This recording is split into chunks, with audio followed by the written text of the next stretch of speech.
Assalamualaikum warahmatullahi wabarakatuh. Salam guru penggerak, tergerak, bergerak, dan menggerakkan. Ibu, bapak guru hebat di seluruh wilayah Indonesia. Perkenalkan, saya Saiful Amiruddin, calon guru penggerak Angkatan 9, SMK Ma'arif 6 Ayah, Kabupaten Kebumen, Provinsi Jawa Tengah. Ibu, bapak guru hebat di seluruh Indonesia, izinkan saya sharing terkait dengan demonstrasi kontekstual modul 1.1, yaitu berkaitan dengan pemikiran Ki Hajar Dewantara tentang pendidikan yang berpihak pada murid. Ibu bapak guru hebat di seluruh wilayah Indonesia, tujuan pendidikan menurut Ki Hajar Dewantara itu adalah menuntun segala kodrat yang ada pada anak-anak agar mereka dapat mencapai keselamatan dan kebahagiaan yang setinggi-tingginya, baik sebagai manusia maupun sebagai anggota masyarakat. Ibu, bapak guru hebat yang saya sebutkan tadi terkait dengan kodrat, itu ada dua, kodrat alam dan kodrat zaman. Kodrat alam itu berkaitan dengan sifat dan bentuk lingkungan di mana anak itu berada. Sedangkan kodrat zaman yaitu berkaitan dengan isi dan irama. Jika kita melihat dari kodrat zaman, pendidikan saat ini menekankan pada kemampuan anak untuk memiliki keterampilan abad 21, yaitu keterampilan yang mengharapkan atau diharapkan bapak atau ibu guru itu mampu mengaplikasikan pembelajaran yang disertai dengan aplikasi atau teknologi. Sedangkan memaknai kodrat alam, maka konteks sosio-cultural murid bagian Indonesia Barat memiliki karakteristik yang berbeda dengan Indonesia bagian tengah dan timur.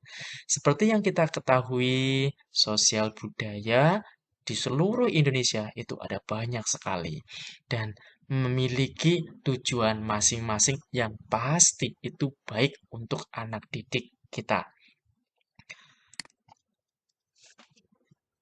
Ibu bapak guru hebat, Ki Hajar Dewantara itu mengibaratkan pendidik sebagai petani atau tukang kebun. Pendidik atau pamong itu diibaratkan seperti petani atau tukang kebun. Sedangkan anak-anak itu bagaikan bulir atau benih jagung yang ditanam.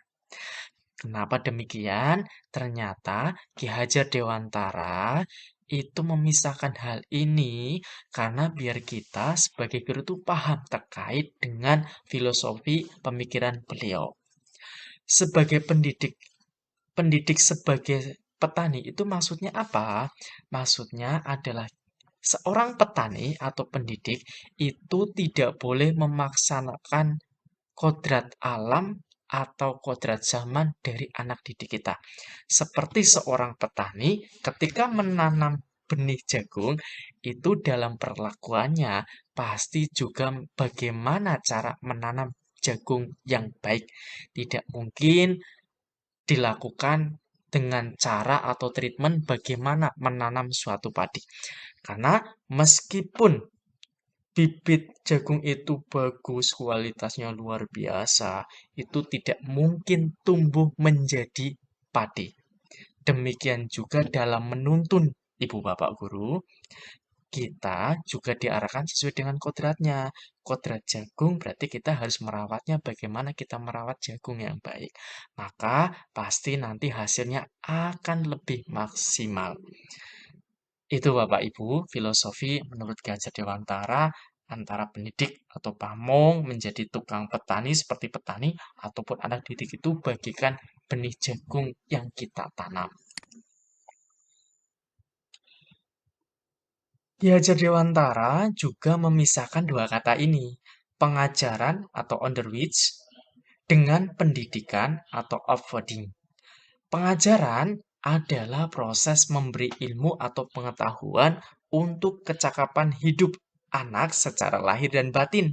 Sedangkan pendidikan adalah proses memberi tuntunan terhadap segala kekuatan kodrat yang dimiliki anak agar ia mampu mencapai keselamatan dan kebahagiaan yang setinggi-tingginya, baik sebagai seorang manusia maupun anggota masyarakat.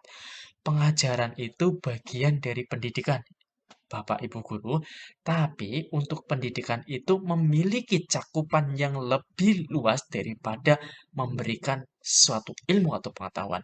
Tetapi dalam pendidikan itu yang diharapkan juga laku anak, sopan santun anak, juga baik sebaik dengan pengetahuan atau ilmunya. Budi pekerti merupakan keselarasan atau keseimbangan hidup antara cipta, rasa, karsa, dan karya. Perlu kita maknai bahwasanya cipta dapat dipahami sebagai logika pemikiran daya nalar, sedangkan rasa berkaitan dengan hati atau jiwa maupun indera, karsa dapat dikaitkan dengan keinginan atau niatan dapat juga sebagai hasrat kemauan, sedangkan yang terakhir karya dalam wujudnya hasil dari apa yang dikerjakan. Ibu bapak guru ini harus selaras dan seimbang. Contoh, ketika anak itu pintar, kognitifnya bagus, itu pasti yang kita harapkan juga sopan santunnya bagus. Bagaimana kalau tidak? Itulah yang dimaksud ketidakseimbangan ibu bapak guru antara cipta, rasa, karsa, dan karya. Semboyan Ki Hajar Dewantara sangat jelas ada tiga. Ingarso Sungtolodo yang diartikan sebagai di depan, kita sebagai public figure dalam pendidikan itu memberi contoh, sedangkan Ingmadyo Mangunkarso itu di tengah memberi semangat, dan Tutwuri Handayani di belakang memberi dorongan dan motivasi. Itu ketiga-tiganya yang kita dapat pedomani ibu bapak guru hebat. Kemudian terkait dengan implementasi pemikiran GHD, nah ini karena berpusat pada peserta didik atau student centered learning, kita bisa menerapkan pembelajaran menggunakan berbagai aplikasi seperti Kahoot, Quizzes, Flickr, dan lain-lain. Karena ini berkaitan dengan kodrat zaman yang kita bahas tadi, Ibu Pak Guru. Dan yang kedua, menerapkan pembelajaran di luar kelas untuk mengurangi rasa bosan bagi peserta didik. Ini juga diartikan sebagai kodrat alam di mana dia berada. Dan yang terakhir adalah selalu memberikan tauladan yang baik untuk peserta didik, membiasakan budaya positif di sekolah. Kita akan menuntun laku anak, sopan santun anak, budi pekerti anak.